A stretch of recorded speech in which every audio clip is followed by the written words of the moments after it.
Hello everyone, our dish for today is crispy pork belly. So first, syempre marinate natin muna natin ng salt and pepper. Pwede rin ang fish sauce at saka ground pepper. And depende na po sa inyo kung anong gusto nyong pang marinate.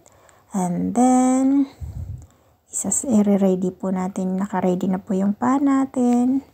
At yan na po.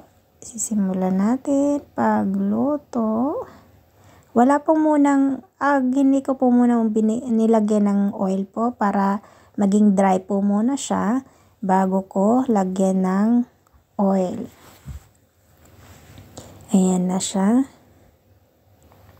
Yan. At ang sekreto ko po para mag-crispy po yung balat niya ay mag-sprinkle lang po ako ng tubig.